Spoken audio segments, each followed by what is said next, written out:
La Regione Veneto dimostra una costante consapevolezza dell'importanza degli investimenti delle strutture di difesa costiera, con particolare attenzione a Isola Verde. In questi mesi, infatti, sono state potenziate le dighe e sono state effettuate significative operazioni di ripascimento. Tuttavia, sabato scorso, il mare ha nuovamente mostrato la sua forza, portando via parte del materiale utilizzato per rinforzare il litorale.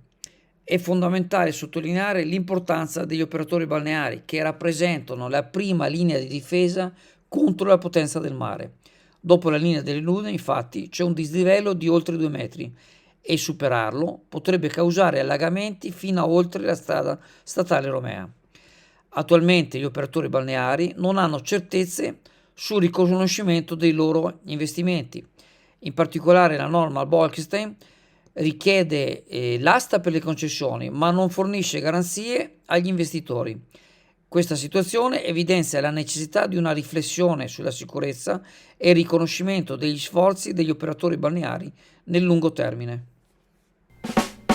La novità di quest'inverno 2023-2024 è l'aperitivo dopo lavoro, che non è altro che un happy hour dedicato a chi dal lunedì al venerdì finisce di lavorare tra le 18 e le 20 e magari vuole prendersi un momento di pausa, un aperitivo con gli amici o con i colleghi e spendere il giusto, per cui proponiamo dalle 18 alle 20 dal lunedì al venerdì lo spritz, il prosecco e la birra tutto a 3 euro, visto anche i momenti un po' di crisi degli stipendi, veniamo incontro un po' al mondo del lavoro. Abbiamo una grandissima piazza di fronte col parcheggio accessibile a tutti, oltretutto anche sabato e domenica nel dopocena per i nostri cocktail, i nostri drink. Ieri è stata la giornata conclusiva della mostra The Mystery Man che per circa 6 mesi ha attratto pubblico alla chiesa di San Domenico, una mostra internazionale proveniente dalla Spagna ed ora in viaggio verso gli States. È lo stesso sindaco di Chioggia, Mauro Armelao, ad annunciare il numero di visitatori giunti per vedere l'uomo della Sindone, quasi 30.000, provenienti anche da molti paesi extraeuropei, oltre che dal resto d'Italia, giunti da soli o in tour organizzati. Come afferma Armelao, non si tratta di un semplice evento culturale, ma anche di un percorso umano e spirituale, che ha interrogato credenti e semplici curiosi in un percorso artistico, scientifico e teologico. La mostra, ricorda il sindaco, è stata accompagnata anche dalle immancabili polemiche, ma non hanno smorzato l'entusiasmo e la convinzione della bontà di questa iniziativa che lo stesso sindaco ha condiviso e vissuto con il vescovo Giampaolo Dianin. Anch'egli ha infatti accolto in maniera molto propositiva l'evento, per il quale è stata scelta la chiesa di San Domenico, per offrire al pubblico un qualcosa di unico. Davanti al Cristo ligneo sono sfilate persone di ogni età, conclude il sindaco, e ognuna di loro, ne è convinto Armelao, ha portato con sé a casa un ricordo unico della nostra città. Non sapremo mai quanto di buono e significativo è rimasto scritto nei cuori delle persone che l'hanno visitata, ma conclude, The Mystery Man ha interrogato, indignato e commosso, ha toccato i cuori che hanno voluto aprirsi a questo mistero, il resto non conta.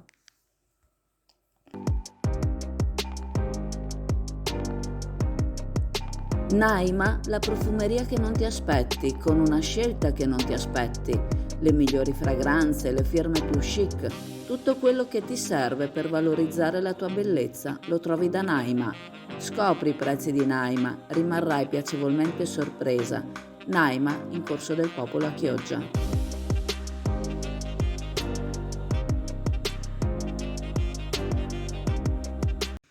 Settimana di concerti importanti a Chioggia, quella appena conclusa. Dopo il concerto eseguito magistralmente dall'Orchestra Sinfonica del Veneto, sabato pomeriggio si è tenuto un concerto dal titolo Chuck si gira, il cui tema sono state le classiche musiche da film, temi importanti che hanno contraddistinto scene altrettanto importanti di film che hanno fatto epoca.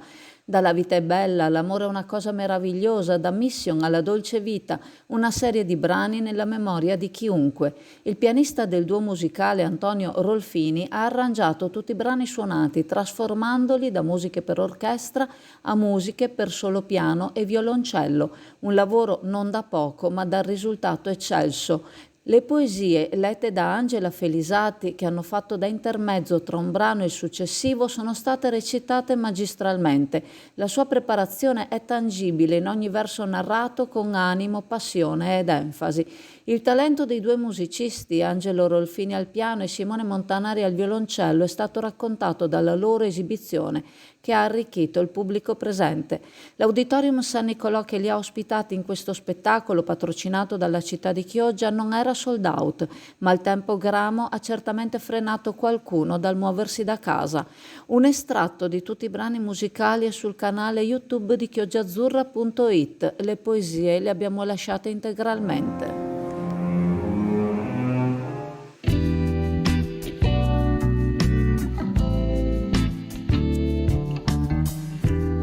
Da Store 23 Intimo e Corredo fino al 5 gennaio trovi la Fiera del Bianco.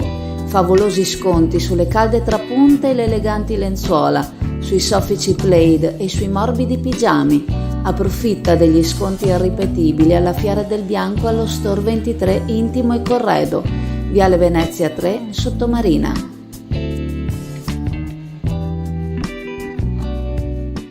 Azzurra oggi ricorre l'anniversario di uno dei più eclatanti dal punto di vista mediatico attentati terroristici che hanno insanguinato l'Europa una decina di anni fa, quello alla redazione del giornale satirico Charlie Hebdo.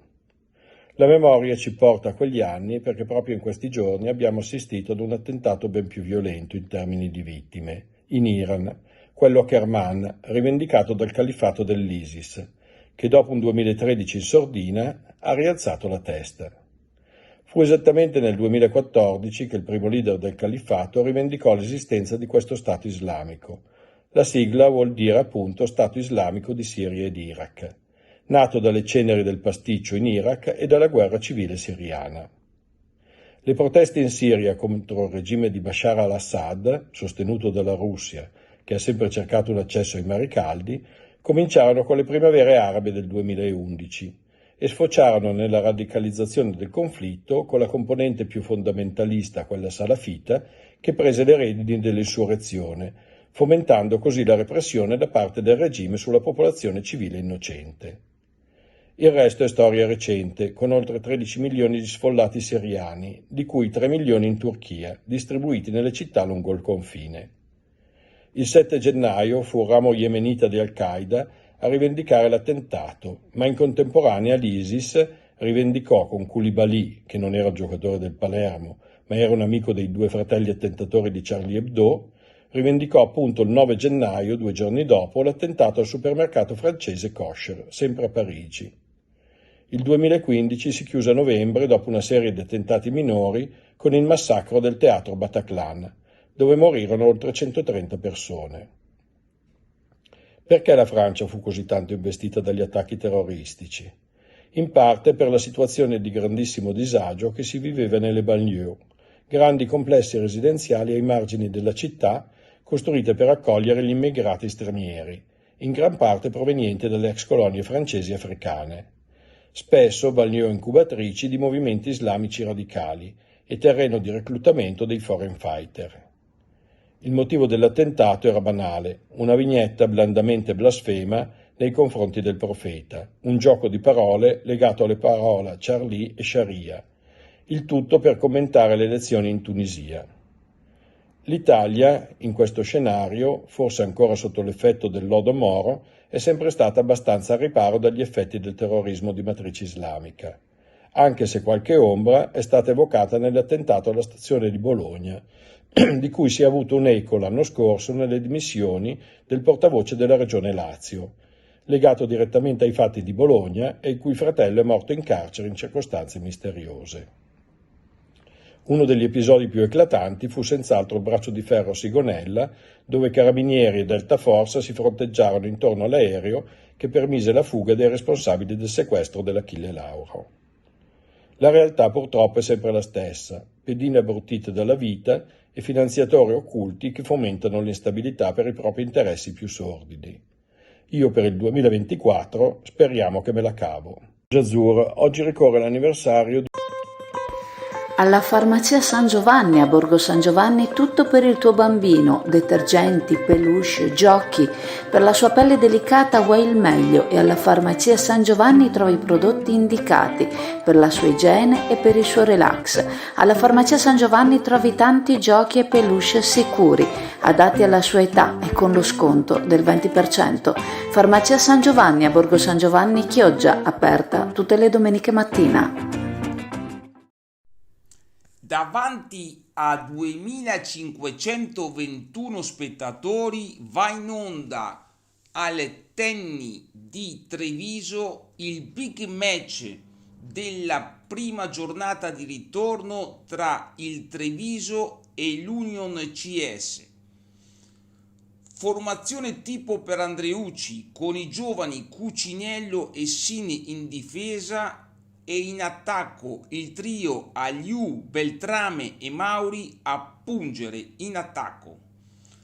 Parte forte il Treviso, cross di Nunes per Niago che di testa impegna Franzini che mette la palla in angolo. Al 20° su un cross in area di rigore del Treviso, un mani netto di un difensore non viene visto dall'arbitro, la signora Bianchi di Prato, era un rigore netto. Al 34° grande occasione dell'Union, Mauri lancia in contropiede Beltrame che a tu per tu con il portiere scaraventa un bolide che sembra andarsi a dissaccare sul 7, ma miracolosamente, sperandio, con le punte delle dita devia la palla in angolo. Al secondo tempo arriva subito il gol dopo 2 minuti.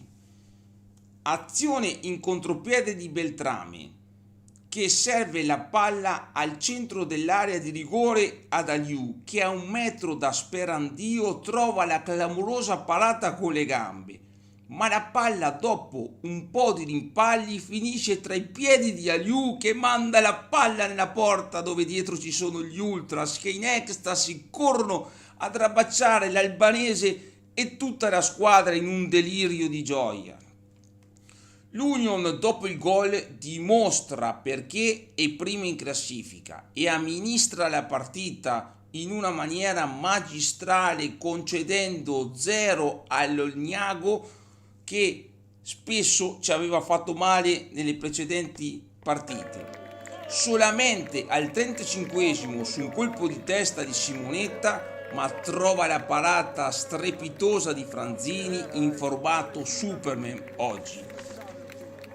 Dopo 5 minuti interminabili di recupero finisce la partita e nello stadio super affollato si sentono solo le grida di gioia dei numerosi tifosi chioggiotti accorsi in numero notevole oggi a Treviso. Presente anche il sindaco, segno che questa amministrazione è molto vicina al progetto Union. La squadra corre sotto la curva a festeggiare questa vittoria importantissima e sommersi da un entusiasmo indiavolato cantano la canzone e se ne va, la capolista se ne va. Domenica si ritorna al Ballarine contro il Montecchio. In sala stampa Fiorindo, tecnico del Treviso, si rammarica del risultato in una partita di grande livello agonistico e tecnico, mentre mister Andrilucci elogia la grande partita dei suoi giocatori e pensa solo alla sfida con i Montecchi. Dal gruppo Facebook Tifosi Union CS è tutto, alla prossima.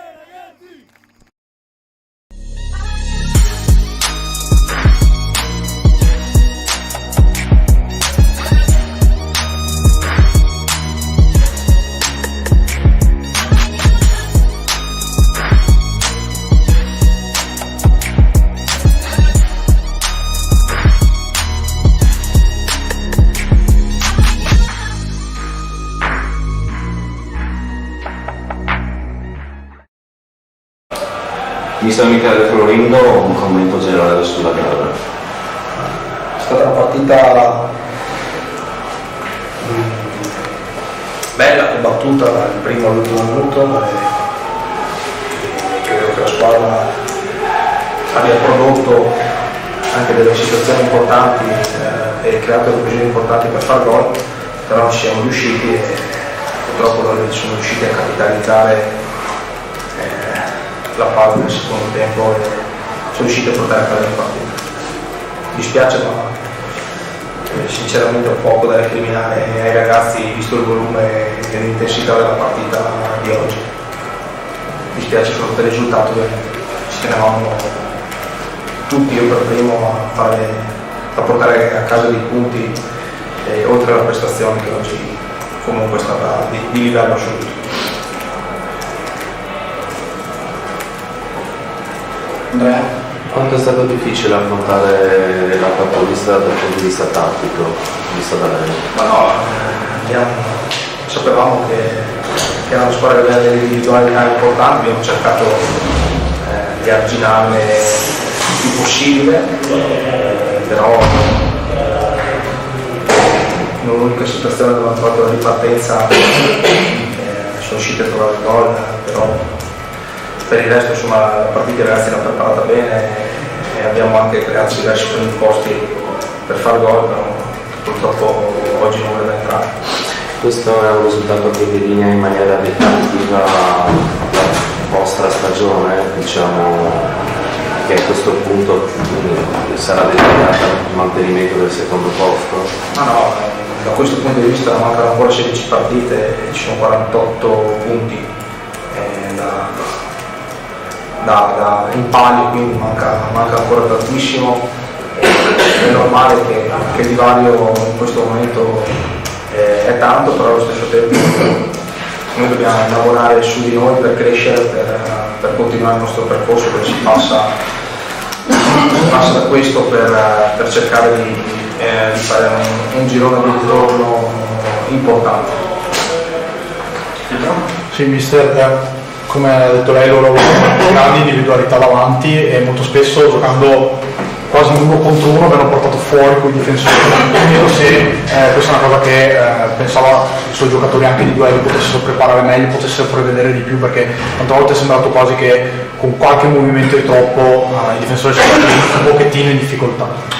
No, i miei difensori qualche volta sono andati in difficoltà perché comunque abbiamo affrontato degli attaccanti fortissimi per la categoria e come sono andati in difficoltà i difensori loro sono andati in difficoltà anche i nostri. Il calcio è duello, è uno contro uno, l'abbiamo accettato in certe situazioni e questo fa parte della partita che si è giocata oggi. Non ho cose in particolare da rimproverare, anche perché purtroppo nella situazione in cui abbiamo preso gol avevamo anche recuperato con la marcatura preventiva la palla, quindi da un punto di vista del posizionamento eccetera i ragazzi hanno fatto una buona partita sia dietro che in mezzo al campo. Vista sul gol preso, c'era troppa frensia vostra di vincere, siete fatti trovare scoperti? No, ma allora in quella situazione lì siamo andati al cross, la palla è stata ribattuta, loro hanno calciato, Leo in preventiva ha anticipato l'avversario, solo che la palla sullo stop è andata un po' lunga e loro hanno giocato subito palla in avanti e sono ripartiti.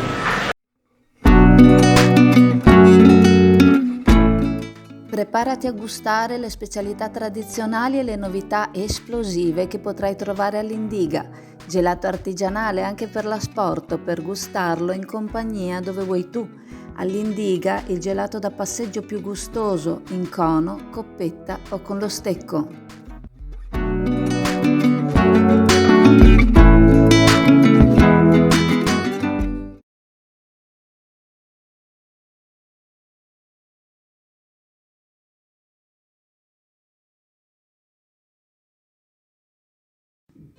Alla cartoleria Pegaso a Borgo San Giovanni a Chioggia trovi zaini e trolley scontati fino al 50%.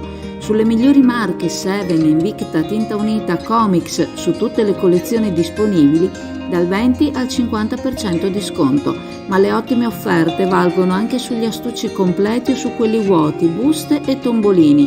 Offerte valide fino a fine gennaio su una vasta scelta di ottima qualità. Cartoleria Pegaso, Borgo San Giovanni, Chioggia.